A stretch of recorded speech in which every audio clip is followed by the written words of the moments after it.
is ideal for business and living. Only Mount Rainier offers a unique opportunity to grow in a diverse community of residents with disposable income.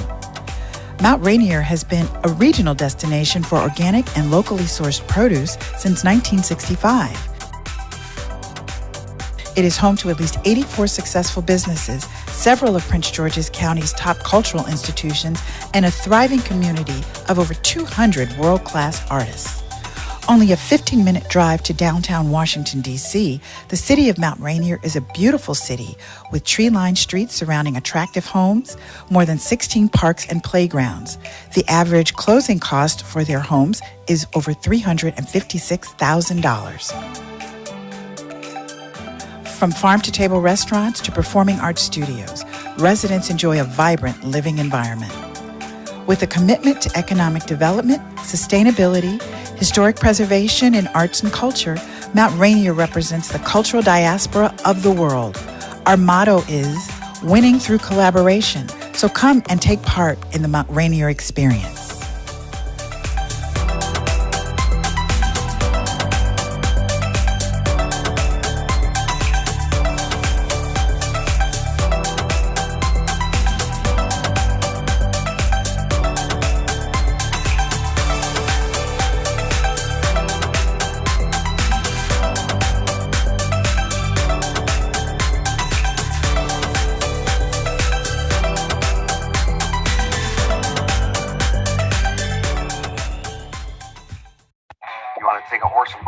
Take this, that's F-16, All right. Hey, good evening, everybody. Welcome to the Mount Rainier Candidates Forum for the Ward 2 City Council seat.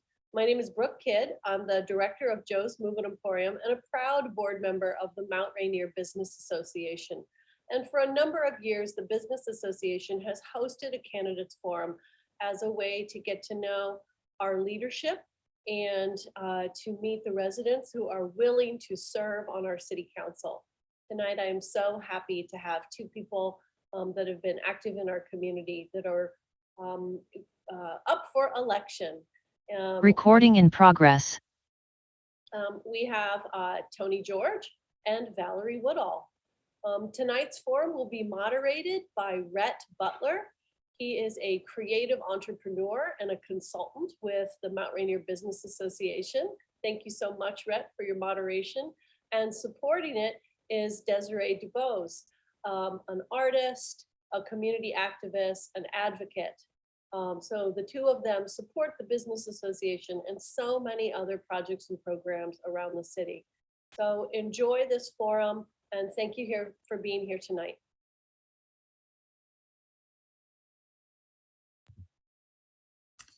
Thank you. Thank you so much, Brooke Kidd, for that beautiful welcome and introduction for the Ward 2 Special Election Candidate Forum. And at MRBA, we're just honored to be able to host this in collaboration with the great city of Mount Rainier. And with that being said, I would like to pass the mic to our wonderful Mayor Selena Benitez, and I am trying to figure out how I can spotlight her on all of our screens right now.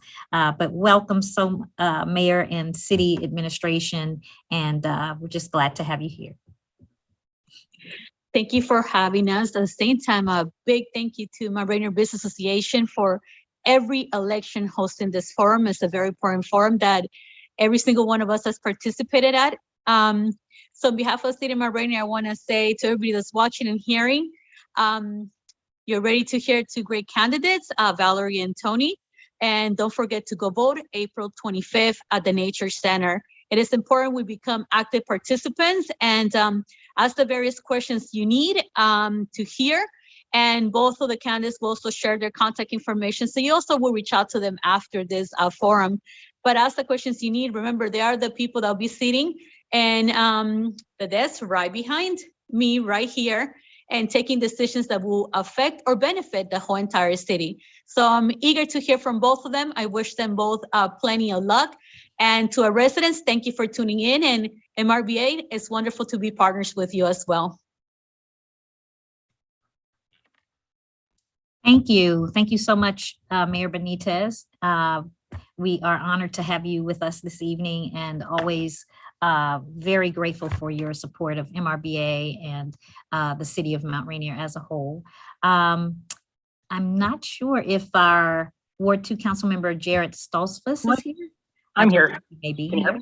Thank you, Jared. It's I'm trying to manage 2 or 3 things at once, but thank you so much, Jared. And I will pass you the mic. All right, it's there. Thank you so much. Hey, folks, I just want to thank everyone for coming out tonight. I want to thank 2 candidates for stepping up to volunteer to run, and looking forward to whoever emerges in this. Looking forward to working with either of you. So just wanted to say thanks again. Thanks to residents for coming out and for taking the opportunity to talk to your potential Ward 2 representative that'll work in conjunction with me. And thanks again to MRBA for putting this together. That's all. I know we're more excited to hear from the candidates. So let's looking forward to the discussion. Thank you. Thank you, Councilmember Stolzfus. We appreciate you being here and of course appreciate all of the time, energy, and hard work you are putting into Ward 2. With that being said, again, as the mayor and council member have said, we are so appreciative of these 2 residents who have stepped up to answer the call of service for our community. And especially during, these times, these last couple of years, which have been challenging for our community at large. And so these 2 brave women who are willing to lead and serve, we are certainly grateful to have them in our midst.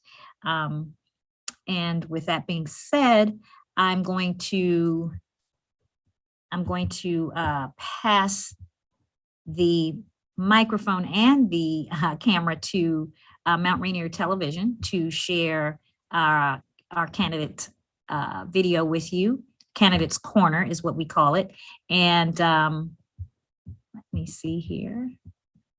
Yes, City of Mount Rainier is going to share with us our first video from VALERIE WOODALL, candidate running for Ward 2 special election.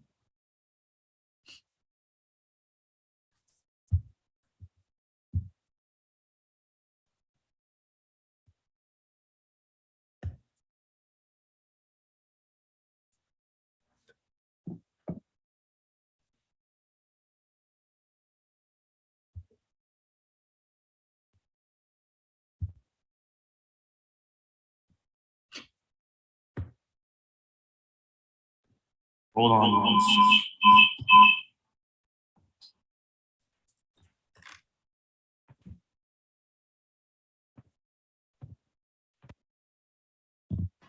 Okay.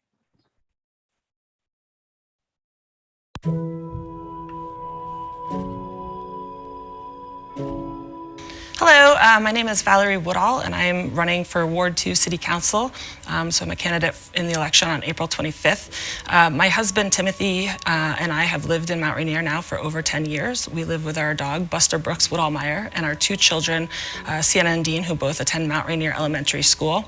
I am an almost undefeated soccer coach, and I help with the administration of the Prince George's Soccer Initiative, the HMB League. In my day job, I work for a local nonprofit community development corporation up in College Park. Mount Rainier is a diverse, active, multi-generational place filled with innovators, creators, artists, gardeners, helpers, and doers. And as a longtime resident had once said to me was, this is Mount Rainier, we take care of each other here. The sense of community is awesome, and that's part of why I'm running for Mount Rainier City Council. For the past 3 years, I've worked as the Mount Rainier Elementary School PTO Grounds Committee Chair. We took a 53-page toolkit that was provided to us by the Neighborhood Design Center, turned it into a plan to improve entryway infrastructure and increase the school's sustainability. funded that plan and then we implemented it. And you can see the changes. We have bike racks and benches. We have murals on the roll-up door as well as on the sidewalk where, you know, there's a footprint mural where kids hop from one foot to the other to remind them that walking and biking and rolling to school is a good way to get there. We also have created outdoor classrooms at the top of the tiers, as well as grade level gardens. And one of the biggest success stories, I think, is the transformation of the gazebo from an unused place to a place where musicians regularly hold practice and jamborees, and there are community gardens. And even the library system came out and used it when they couldn't be inside last year during the pandemic. So now I'm excited to bring that experience and energy to the city of Mount Rainier. Some of the main things that I'd like to see is I'd like to see the responsible and responsive government. The having a citywide strategic vision plan would be a great thing to have for our city, so city staff can work from a plan and get grants from that as well. I'd like to see safer and healthier streets. I think everyone agrees that traffic is a major issue for our city. So seeing a citywide traffic study and then recommendations and a plan to implement that without delay would be ideal to start working on. A few of the other things I'd like to work on are affordability. I mean, prices are extremely high right now, and making sure that we can continue to reduce our tax burden on residents while still streamlining services, I think would be a good use of our council's time. We also have a very strong volunteer corps in Mount Rainier. We have a lot of active citizens, and I'd like to see our volunteer corps, from the tree commission to the green team to the arts commission and food distributions. I'd like to see those core volunteer groups continue to grow and be sustained. And finally, I'd like to make sure that our schools and our community continue to collaborate and come together. One of the main things that our city could do is a walk to school day, where on the National Walk and Bike to School Days, the whole city walks with the schools to kind of build that movement for more walkability in local areas. So those are just some of the things I'd like to work on. I have a proven track record of getting things done, and I think I would be a good representative for Ward 2. My name is Valerie Woodall. I'm running for the Ward 2 City Council seat. The election is on April 25th from 7 a.m. to 8 p.m. at the Mount Rainier Nature Center, which is at 31st Place and Arundel Road. So hopefully you will come out and vote for me on April 25th, and I will see you at the polls.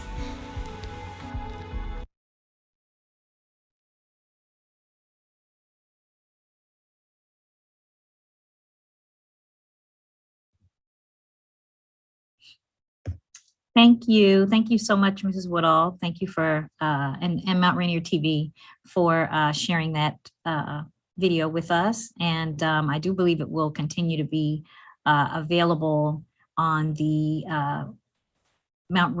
City of Mount Rainier website, as well as the social media pages after this event. With that being said, we're now going to hear from our Ward 2 candidate, Ms. Tony George. And is that video going to be played by you, City of Mount Rainier, or are we going to pass it to Ms. George to share? We're going to pass it to Ms. George. Okay.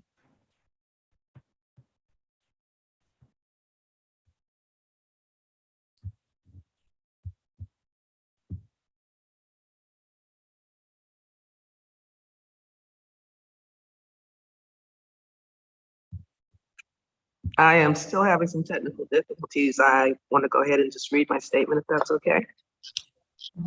Sure. Yes. Okay. Good evening, Mount Rainier. My name is Tony George, and I'm running to be council member for Ward 2 because I'm experienced, qualified, and ready to serve. I'm under the weather tonight, and my throat is a little sore, so I apologize in advance if I cough during this introduction or during the question and answer portion of the forum. I'm a resident of the Mount Rainier Artist Loft. When I was transitioning from the corporate world to becoming a full-time artist, Mount Rainier was a great fit because of affordable housing and its diverse artist community.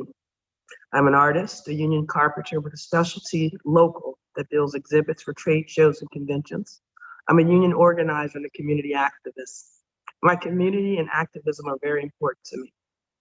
COVID-19 disrupted our lives and impacted us all. My industry was devastated by the pandemic. One of the largest venues that I work for was used as an auxiliary hospital. Nearly 2 years later, we are finally returning to work and hoping daily that the COVID infection rate doesn't surge again. During the pandemic, I volunteered and worked with then Councilwoman Benitez to distribute more than 5,000 meals donated by the World Kitchen. That small gesture meant a lot, and was a source of caring and comfort for the residents at the Artist Lofts and throughout the city. When the weekly deliveries stopped, I continued to organize food distributions to seniors in the county and families in need. As my schedule permits, I volunteered with the former Mayor Miles to package and distribute food through the Front Porch Ministries. In the past, I've also volunteered to package and distribute 1,000 holiday food baskets. The pandemic exposed the economic tightrope that renters walk and hardworking hourly workers faced on a monthly basis. Unemployment assistance was a temporary safety net, but personal economic recovery will take the time, and the need for resources for assistance to be available locally, as well as the county and state level, still exist. Many renters are still waiting on rental assistance from the state that was applied for a month ago. I participated in a rally to stop illegal eviction in the city. 3 of our residents at the Artist Lofts were illegally evicted in 2015. At the Stop the Eviction rally, I spoke about the fact that families and individuals who are evicted often never financially rebound from the evictions. Mount Rainier has to stay affordable for renters and homeowners. I think there should be a moratorium on rent increases due to the economic hardships caused by the pandemic and record high inflation. Rent should be controlled and renters should have a pathway to home ownership. Taxes are high in the city. We need to be innovative and look for other streams of revenue besides taxes. I truly believe that all politics are local. In a small yet diverse city, each of us has the opportunity to have a voice in shaping the future of the city. I have a degree in business administration from Georgetown University. As a budget management analyst with the Walter Reed Washington Convention Center in the late 80s, I managed a $60 million operating budget. I interacted extensively with the District of Columbia's Department of Economic Development. Our department was tasked with defending our budget before the U.S. Congress during budget hearings for the federal funds allocated to the convention center's budget. Internally, I interacted extensively with various department heads, reviewed RFPs, assisted with vendor selection, and monitored spending. I understand budgeting very well. Fiscal responsibility and serving our community can coexist. I want to ensure that all residents in Mount Rainier have access to the federal ARP funding earmarked for COVID relief. During the pandemic, my union sisters and brothers volunteered their labor and time and assisted me with the renovation of the Mount Rainier Bike Co-op through our community's outreach program. The Mount Rainier Bike Co-op is near and dear to me. In addition to helping to reduce the city's carbon footprint, the co-op is a gathering place for area youth. I look forward to completing the exterior renovation of the co-op this summer. I am originally from Baltimore. In 3rd grade, our family moved to Columbia, Maryland. Both of my parents were career educators in the Baltimore City public school system. My father started his career as a science teacher and retired as the vice principal of American Valor Vocational Technical School. My father absolutely loved his job and was a father figure for many of his students. He understood education isn't a one-size-fits-all proposition, and educators must be creative in their attempts to reach every student. My mother was an elementary school teacher that regularly spent her own money to buy supplies and teaching aids to give her students the best learning environment possible. She valued PTA meetings and encouraged parents to be actively involved in their child's education. Quality schools are important and are the foundation for a child's future. As a union leader, I organized members to oust a corrupt and oppressive council. I rallied members to reject the bad contract. Because our members stood up to the council and held out for a better contract, we received the largest raise in our local's history. I'm currently a delegate to the Eastern Atlantic State Council of Carpenters, an affiliate of the United Brotherhood of Carpenters and Joiners of America. I have been in roles of leadership as a shop steward, a delegate to our international convention, and as a trustee in our local's executive board. I know how to fight, and I've won tough battles. I will fight for you, Mount Rainier. Being a critical thinker and a creative problem solver and experienced organizer equips me to be in a position to help solve some of the problems facing the city now and in the next 4 years. As elected officials, we have to find and create solutions for assisting our residents. We must be diligent and innovative in how we govern and work with leaders in neighboring municipalities, the county, the state, and the federal government. The city is part of the heart and soul of Prince George's County. I will be looking for finances and in-kind services, such as those I brought to the city for the renovation of the bike co-op. I will find creative ways to get more funding into the community. I have the honor of being invited to participate in former Vice President Gore's Climate Reality Leadership Corps activist training in 2017. For 3 amazing days, trainees from more than 130 countries heard from world-class scientists, communicators, and climate experts that took the stage with former Vice President. While a global problem, solutions must start locally. Economic development must continue in the city, and the arts must be emphasized. The Arundel Varnum Street Business District also needs to be a part of the equation. I've worked closely with current and past Mount Rainier City Councils to bring about legislative, economic, and sustainable change. In addition, I have a strong working relationship with the Mount Rainier staff and previously elected officials. My full platform will be available on Facebook tomorrow. I'm asking for your vote on April 25th at the polls or by absentee ballot. I want to be your next council member for Ward 2 because I'm qualified and ready to serve. I look forward to working with you to build a better Mount Rainier. Thank you for listening, and thank you in advance for voting for me.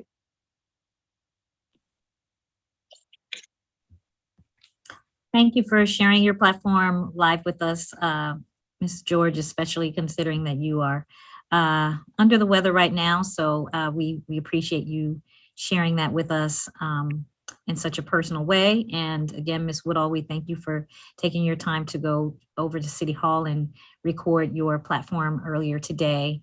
And again, on behalf of MRBA, we thank both of you ladies for stepping up to lead our city in this role.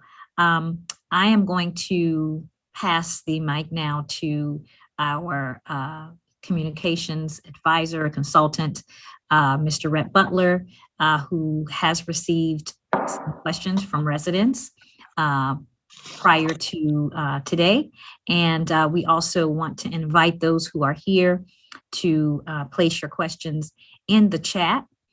We will try and answer or have the candidates answer as many of them as possible within this next 30 minutes. But we're going to give each candidate the opportunity to answer each question. Again, this is not a debate, so it's not, or a competition, or it's not sensationalized. We're not CNN. We just want to give our 2 brave candidates an opportunity to share with us their ideas and a vision for Ward 2. And so with that, I'm going to pass it on to Mr. Rhett Butler. Thank you so much, Desiree, and good evening. My name is Rhett Butler, and I'm a consultant for the Mount Rainier Business Association and a proud Mount Rainier resident. Thank you to all those viewing, and thank you to our 2 candidates, Valerie Woodall and Tony George. We took the top 3 questions that were submitted, and we would like to give you a chance to answer them. To reiterate, this is not a debate. However, it is an opportunity for the people to hear your thoughts. We implore the viewers to please submit questions in the chat, and you will each receive 3 minutes to answer the questions that were sent in. Any new questions that come into the chat, we will ask if we have time. We have 30 minutes, so let's get started. Question number 1, what can be done about trimming the hedges around the circle at 34th and Rhode Island Avenue Northeast? At a couple of points at these intersections around the circle, vision is obstructed because motorists cannot see if cars are coming, and there have been some instances of near accidents. As a related question, what do you think about placing stop signs at least at 2 points of the 4 intersection circle? So I'll ask that secondarily, but first, again, to reiterate, What can be done about trimming the hedges around the circle at 34th and Rhode Island Avenue Northeast? At a couple of points at the intersections around the circle, vision is obstructed because motorists cannot see if cars are coming, and there have been some instances of near accidents. Ms. Woodall, if you'd like to start. Okay, well, thank you for that question. It's a good question, actually. So obviously, I'm a big proponent for safe, walkable, and healthy streets. I think the circle is a challenging place for traffic because Rhode Island Avenue is owned by State Highway Administration. And so working with them to create a safe access and entry point for cars is important. Do we know exactly which hedges we're talking about around the corner? Like, no, just specific, no. Not specific, okay. Okay, yeah, so obviously if there are hedges that need to be trimmed because they're unsafe for drivers, then I think that's something that should be taken upon by the city or the State Highway Association. But in general, I think that, the circle does present a lot of challenges for walkers, bikers. I mean, people going to schools have to cross Rhode Island Avenue, especially from the south side, have to go through 37th Street instead of the circle because of the fact that that's such an unsafe crossing area. But I think there are ways we can work with State Highway Association, I think it's administration, State Highway Administration to reduce the speeds and the traffic around the circle. As far as putting stop signs, I mean, it's a potential to do that, but I don't know. I mean, it is a traffic circle, by design. So, making sure that people can get, if it becomes a major issue though, I would definitely support, making improvements to the traffic around there. Thank you. Ms. George, the same question. Let me know if you need me to reiterate. Definitely the circle is problematic. On a short-term basis, definitely have the Department of Public Works keep a lookout for growth, as the seasons change and to keep the hedges trimmed. More long-term, I mean, we've had days where there's been 2 accidents in one day at the circle. I understand that the design of the circle is not suited and it's too small. And even given the signage that says yield to traffic in the circle, people just don't follow the rules. So it is dangerous and it definitely needs to be addressed. And also, Ms. George, as a related question, what do you think about placing stop signs at least at 2 points of the 4-section inner circle? Stop signs are an option. That's a possibility. Okay, thank you. Thank you for being so timely, both of you. You guys are pros. Next question.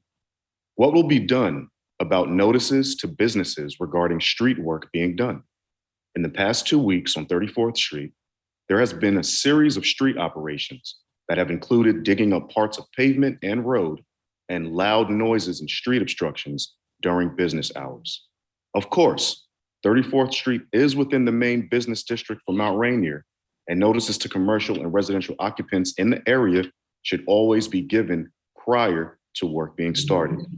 The last part was an opinion, obviously, but to reiterate the question, what will be done about notices to businesses regarding street work being done? Ms. Woodall.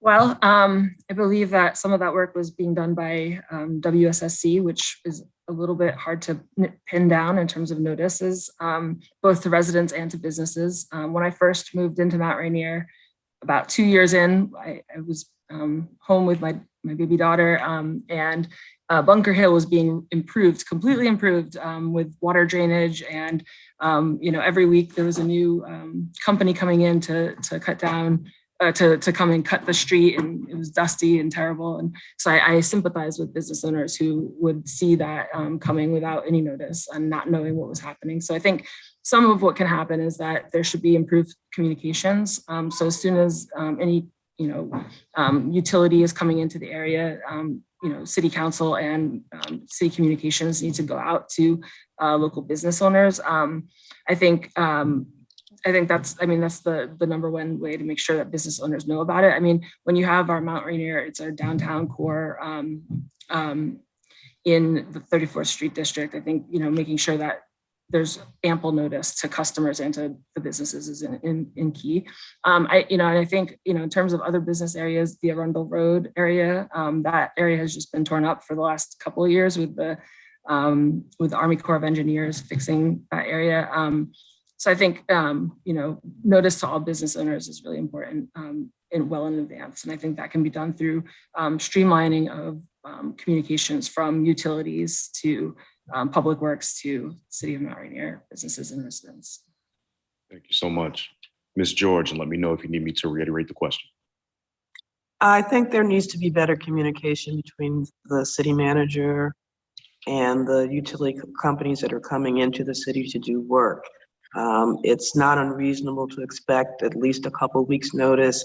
There are signs that can be posted as well prior to the event, the work taking place, to give people notification that something's not going to be accessible. Maybe you need to move your cars, or the type of work that's coming in. That also can be further communicated through our newsletter and our Facebook page. So it comes down to communication and just staying on top of what's going on in the city. Okay, thank you. Okay, our next question. So have you any interest in placing signage to note pedestrians and motorists have entered the city of Mount Rainier? Business people in the area would appreciate this, as many people still have no clue that crossing Eastern Avenue enters Mount Rainier, or that Mount Rainier, Maryland is a real place. Attractive signage marking the area, and especially the business district, would be ideal.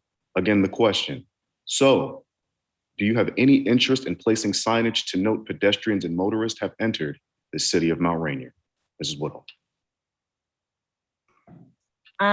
So I think that, yes, I definitely support adding signage to mark Mount Rainier. I think there is signage, here and there, but I don't think there's a comprehensive, welcome, you're in Mount Rainier, you're here, there's 2 schools here, things like that, that would mark that we're here. I don't know that we also have, I think there's work right now going on to design kind of improved Rhode Island Avenue kind of business facades. And I'd like to see that kind of stuff, like where you have like your, the little banners on the flags. I think we have some, but continuing to get that in place. We have a number of access points, and, like coming in from Queens Chapel, you wouldn't really know that you're in Mount Rainier. Coming in from Bunker Hill and 30th, you wouldn't, Eastern Avenue, you wouldn't necessarily, there is a sign, but it's behind some shrubs. And then there's 2 parking lots and an apartment building right there. So it's kind of hard to know that you're here in Mount Rainier. So I definitely agree with adding signage and creating more opportunities for placemaking. We do have a bike master plan that was authored a number of years ago. So I know Mount Rainier is on the map for bicyclists, but it would be nice to have those bike lanes and, making sure that, people, when they come through Mount Rainier, they're coming here and they know that they're going to a place, like they're going to Glut, they're going to the water hole, they're coming to, Penny Royal Station or Doda's Kitchen and things like that. So yes, I definitely agree with that. Thank you. Mrs. George, and let me know if you need me to reiterate the question. I think definitely there is a need for signage. In Baltimore, when you come in off of 95, there's a sign that says, "Welcome to Baltimore, Hun." And Hun is a term that's colloquial to Baltimore City. I remember years ago, before I lived in Mount Rainier, driving down the Route 1 corridor, going through this town and not knowing where I was, and really honestly checking to be sure that my doors were locked. I'm pleased as a resident to see the amount of economic development that has happened in the city over the years, and I'm definitely proud to call Mount Rainier home. I know that Brentwood has signage saying "Welcome to Brentwood," so definitely Mount Rainier could use some signage. Awesome, and thank you folks for those responses. We do have more questions that did come into the chat, so I have some more for you as well. Next up. What can be done about the inadequate traffic light on the corner of Eastern and Rhode Island? How would you work with the district to update this light so there is a left turn arrow? Again, what can be done about the inadequate traffic light on the corner of Eastern and Rhode Island? How would you work with the district to update this light so that there is a left turn arrow? Mrs. Woodall. So I think, that whole area right there will be redeveloped soon with the, I believe the city had sold and there's a developer developing the block of 3200 Rhode Island Avenue, which will hopefully through that project, there will be better traffic patterns through that project. But I remember when the school bus hit the Metro bus on Bunker Hill and Eastern, and then there was traffic light there. I think, working with the district to raise the city of Mount Rainier's profile, like, hey, we're your neighbors across the street, and working with them closely to make sure that we're reimagining kind of all the access points into Mount Rainier from the District of Columbia is very important. And I would work with the city council and the city manager to make sure that we're in constant communication and that we're working to add the amenities that people need to safely, come in and out of our city. All right, thank you. Ms. George. I would say there definitely needs to be an arrow. I've been caught in that intersection a number of times trying to make a left turn. And depending on the time of day, if there's rush hour traffic, it's tricky at best. So that definitely needs to be addressed. And that's a simple fix as far as I'm concerned to get a left turn arrow. Okay, thank you. I have one more. And this is to both candidates. What is your personal motivation to be a council person? We heard about your qualifications, but I'm wondering what motivates you for public service. I ask mostly because it can be a thankless job, I've heard. Ms. Woodall. So one of the things that I've seen during the pandemic, like Tony was saying, is that, it's really shown how our society has, there's certain tipping points, there's certain issues that, all these things, but I wake up kind of every day, kind of ready to work hard to do my part for our community. So, for example, when I was running the PTO grounds committee, every single day working to, come up with new funding sources with, new projects, making sure I'm staying on track. And I think, bringing that passion to the city of Mount Rainier could be good. There's no time like today. So making sure that, I'm doing my part, I'm contributing my time and my experience to the city. I think, Mount Rainier is a great place, and I would love to see it continue to become a greater place as we go. So that's why I want to be a city council member. If not now, then in the future, we'll see. So that's my plan. So.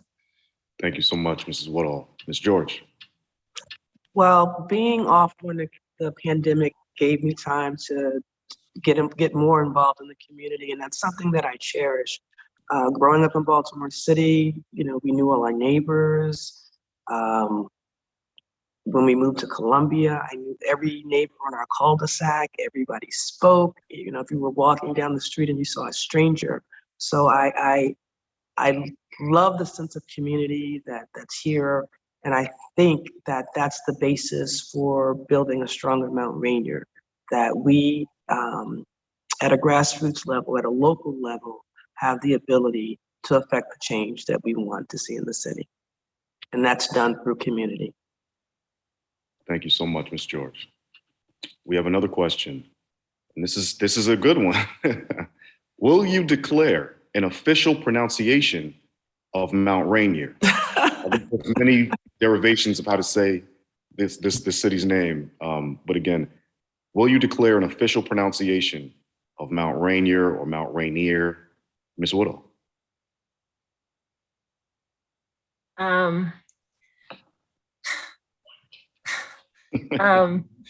Sure. If that's a pressing issue for our community, I would certainly entertain it, but I don't really think that's a pressing issue. I think that's more of a cultural issue. And I think that, I'm happy to leave that to the people who have been here for a very long time to correct the new people that move in. I think that's important. But I don't think that's something that I would personally do unless that was a major need for the community. Ms. George. I say tomato, but they both mean the same thing. So I think it's a matter of choice. but I don't know that there needs to be an official declaration. Maybe a contest or some sort, kind of a fun event type of thing to say, hey, let's take a vote, let's have a contest, and let's see how many votes we get for one pronunciation versus the other. But I don't know that it ranks as official business. All right. Thank you both so much. I think that is all for our questions. You guys have been, one just came in. Spoke too soon. What can be done to control the speed of cars on Eastern Ave that endanger pedestrians? The traffic light on Bunker Hill is not controlling the speed of cars that actually speed up to get the green light. Again, what can be done to control the speed of cars on Eastern Avenue that endanger pedestrians? Ms. Woodall. So I think there's a number of things. I mean, there's a lot of ways you could put roads on diets. And I think Eastern Avenue seems like a road that should be put on some sort of diet. I know that when the new development comes in at the corner there of Eastern and Rhode Island, there will be additional parking striping, I believe, to reduce it. Because right now it's a 2-lane road and then it goes down to a 1-lane, by the Quick Mart. So adding more parking lanes, I think, is important. You could add bump outs to the sidewalks even further. Ideally someday you'd have a tree-lined street, but I don't know that that's in the works. I mean, this is all something you'd have to work with the DC government on. But I know they did it on Western Avenue, so I'm sure they can do it on Eastern Avenue. Adding more crosswalks and things like that can also help. All right, thank you. Ms. George. Could you repeat the question, please? Absolutely. What can be done to control the speed of cars on Eastern Avenue that endangers pedestrians? Well, Eastern Avenue technically is the district. So I would say some communication with the Department of Transportation and the district to potentially maybe get, well, I know there's actually a camera there in one direction. So maybe it's a need for a second camera on the other side of the road as well. But I know for a fact, and me included, that those camera speeding tickets will motivate you to slow down. Absolutely.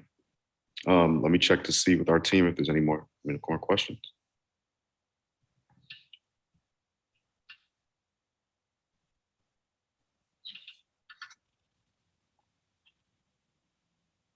Okay, we do have one more.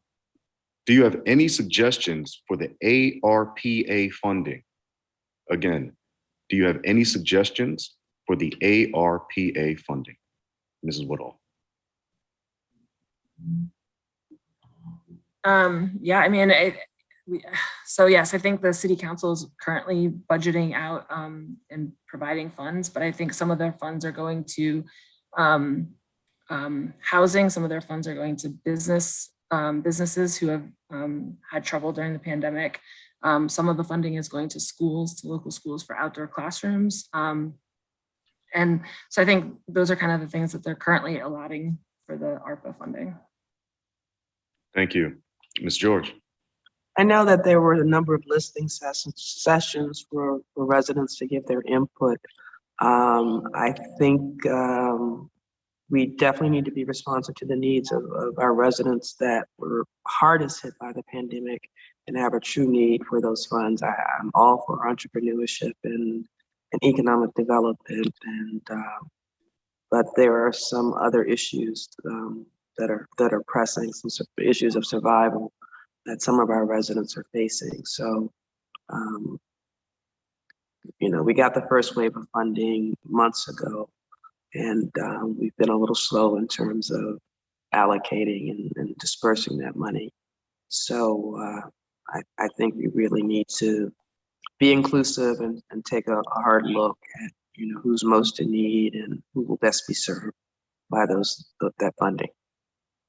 Okay, thank you. And thank you to all the viewers in the chat. You guys keep sending these questions. This is great, and we do have some more time. Next question. How do you plan on staying connected to residents in Ward 2 to be a good representative of the area's diverse concerns? Again, How do you plan on staying connected to residents in Ward 2 to be a good representative of the area's diverse concerns? Mrs. Woodall. So for the last 2 weekends, I've been out knocking on doors and talking with residents. And I plan to continue to do that as an elected council member. I think being able to talk to people where they are is very important. So being able to communicate with people who are in houses, people who are in apartments, I'd like to I'll create an email list for folks as well as phone numbers. So I can stay in touch with Ward 2 residents. We have Facebook. At some point I will put together a campaign website. I haven't done that yet, but I will, so that residents can see what I'm working on. I believe that, one of the things that I've learned in the PTO grounds committee is bringing everybody along with you on the journey that you're working on. And so I did, for every up and down and everything around, I made sure that, for some of the work we were doing, I was consistently discussing the issues with parents. Like when we were, when we had a 7,000 redevelopment authority grant, like we could go after, one thing, or we could do stormwater. What would you prefer? Kind of getting input as I go. And I think that's really important to get that buy-in. So that, I would, continually walk the neighborhood, talk with people, have community meetups on certain, neighborhood blocks or in parks. And continue to stay in touch via electronic communication as well. Thank you very much. Ms. George. Well, I think first of all, your representation, your elected officials should represent the demographics of the city that you live in. So currently there are no renters on the board. I'd be a second person of color.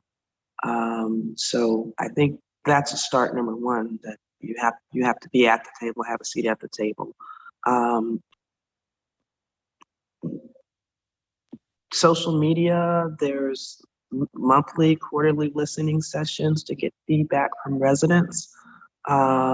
Just being out in the community, doing different events. I was at the Easter egg hunt this past weekend and talked to people, gave out absentee ballots. It was loud, it was a lot of people, and it was a lot of fun, but just being involved in the community, it goes back to community again, and being accessible and approachable, as well as following through and being solution oriented and listening. Awesome, thank you. Okay, we have some more questions. Council leadership will involve dealing with a lot of competing interests and limited resources. What skills do you bring to navigate these challenges and the inevitable conflict, positive or negative, that results? Again, council leadership will involve dealing with a lot of competing interests and limited resources. What skills do you bring to navigate these challenges and the inevitable conflict that results? Mrs. Woodall. I think that's part of what being a community leader is all about, is being able to navigate some of that conflict. So for example, like in the in PTO grounds committee, the neighborhood design center put together a plan. The plan is not necessarily quote unquote approved by PGCPS facilities. Working on PGCPS facilities is quite daunting work. So one of the hardest things I think I worked on for that was, removing a broken asphalt and a rusting fence, where it took us 783 days, but we did it. We got there. We removed the asphalt and the broken fence so that it wasn't a dangerous place anymore, right in front of school.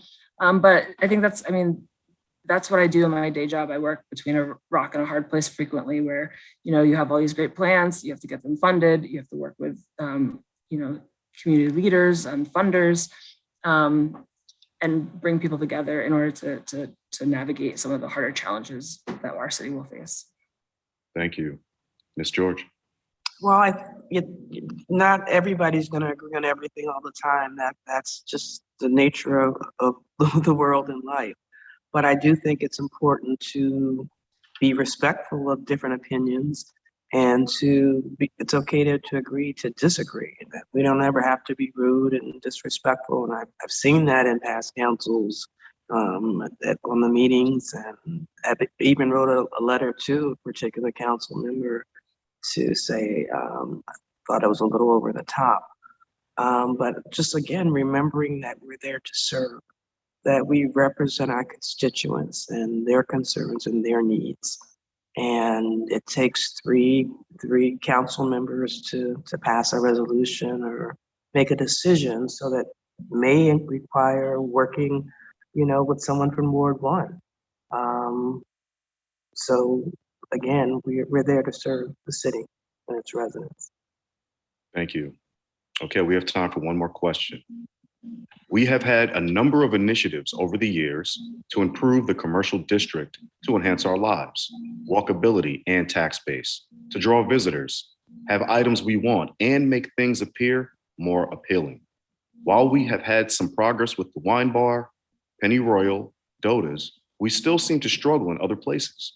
Sometimes we let the best be the enemy of the good, requiring everything to maximum satisfaction for everyone on different proposals that they crush under their own weight and die. How do we fix that and attract more of the upgraded offerings for the city residents and visitors that we have articulated for years? Again, we have had a number of initiatives over the years to improve the commercial district to enhance our lives, walkability, and tax base, to draw visitors, have items we want, and make things appear more appealing. While we have had some progress with Era Wine Bar, Penny Royal Station, and Doda's Kitchen, we still seem to struggle in other places. Sometimes we let the best be the enemy of the good, requiring everything to maximum satisfaction for everyone on different proposals that they crush under their own weight and die. How do we fix that and attract more of the upgraded offerings for the city residents and visitors that we have articulated for years? Mrs. Woodall. So I think this is where a strategic vision plan for the city would come in really handy. I think we haven't had one in the past where we have a 3-year, 5-year, and a 10-year vision plan that can be worked from city staff, making sure that city staff can be working from a plan so that when they go for funding for various initiatives that we want to see happen here, that they have that backup, that this is part of a community plan that will take our community from, one place to another. So I think that's really key to making sure that we continue to improve. I know that there's been certain, there's the Memorial Park plan that's coming in to kind of make Rhode Island Avenue and Perry Street a little bit more, walkable and things like that. I know that the 34th Street has a facade improvement plan. I know that there have been discussions down on Arundel Road and the business areas there, but making sure that there's a strategic plan that connects the business communities of Mount Rainier, the two of them, plus all the other business owners, the little business owners, like the various landscaping businesses and handiwork, artists, connecting all of them so that we're in one comprehensive plan so that the city staff and, city council can work from that and build on what we have already, but that we continue to grow from that, I think is really key. Thank you so much, Ms. George. I think that it can be complex for such a small city. There's an historic aspect. You want the city to be green, walkable. The Rhode Island Avenue is controlled by the Highway Administration. Just the way the city's designed, some areas have sidewalks, some don't. And just given how things are structured, it makes it a little difficult. I know that there's been several developers that have had plans over the years that fell through for one reason or another. But I think we're on the right track. There was at one point a lot of duplication of similar type businesses in this small area. So they were competing for a limited customer base. So I think the retail has become more diversified. I've tried to recruit businesses to come to Mount Rainier, and one of the complaints was parking and lack of foot traffic. And given the type of business, and where they were going to be most profitable during certain hours, it wasn't inviting or feasible. So it's not just that simple for cut and dry. And even in terms of long range planning and development, one of the issues has been lack of money. So, you know, some smaller short-term goal projects would get accomplished. But, you know, there's also the factor of money. So I think we've got to be innovative and look for other revenue streams to bring more funding into the city, and to consider some types of incentives to get businesses and help them to grow and to thrive and be profitable. Because if your businesses are doing well, that attracts other businesses as well. Awesome. I want to thank you both so much for your honesty and transparency. This has been a great conversation. Not a debate, but it is definitely a great conversation. I want to throw it back to my colleague, Desiree DuBose. Thank you for your time. Thank you. Thank you, Mr. Butler, Ms. Woodall, and Ms. George. I see someone has placed in the comments, do not stop this now. We only asked our candidates for an hour of their time, but you know, perhaps we can find another forum between now and the election, if possible, if there are more questions that are coming in. I want to pass it to our representative for the Mount Rainier Board of Elections, Ms. Nicole Logan. Thank you so much for being here with us. And can you please share with us any information that residents may need to know about voting, and also if there are any questions, if you can ask Ms. Logan at this time. Thank you. Thank you. Well, good evening to everyone in attendance today. We really appreciate you being here and participating.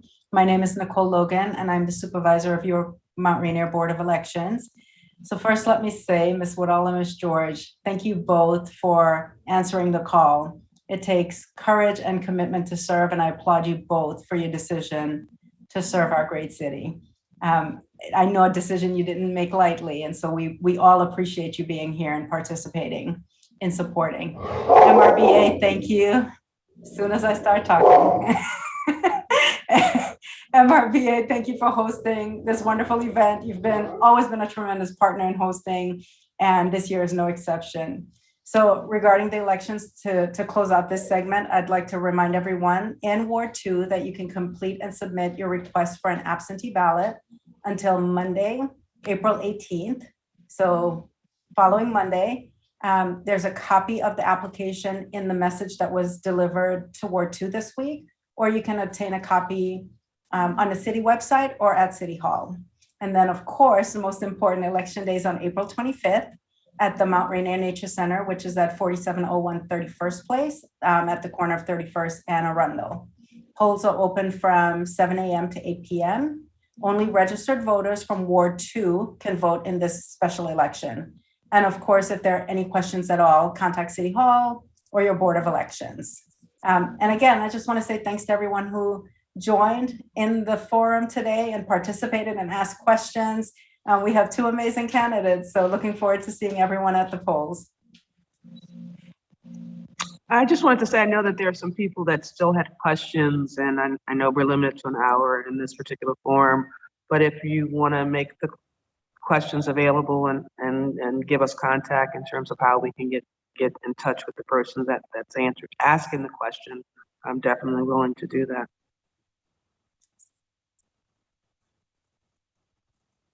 Yeah, me too. And thank you for this opportunity, MRBA, Board of Elections, everybody. I think it was a great forum.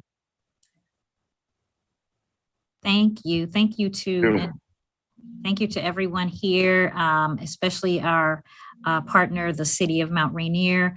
And we are using their platform at this time. So to all of our residents that are here and asking, you know, can we go on, or can we continue this conversation? We will certainly revisit that and speak with both candidates and perhaps find another opportunity between now and April 25th, which would probably be at some point, maybe next week. So again, you know, we appreciate the city for putting us on their calendar and allowing us to use their platform to make this possible. We hear you. We want you to know we hear you, we see you, and we do care. So we are going to try to find another way to hopefully get more of your questions answered between now and this very important election. Again, thank you, City of Mount Rainier. Thank you to Mayor Benitez. Thank you, Councilmember Stoltzfus. Thank you to the Mount Rainier Board of Elections. And most importantly, thank you to our two candidates, Ms. Valerie Woodall, Ms. Tony George, for stepping up to answer the call of public service. We appreciate you, and we look forward to hearing more from you and seeing more of you in the future. Thank you so very much, everyone, and have a wonderful evening. Thank you, Mount Rainier Television, as well. Thank you. Thank you. Good night. Good night.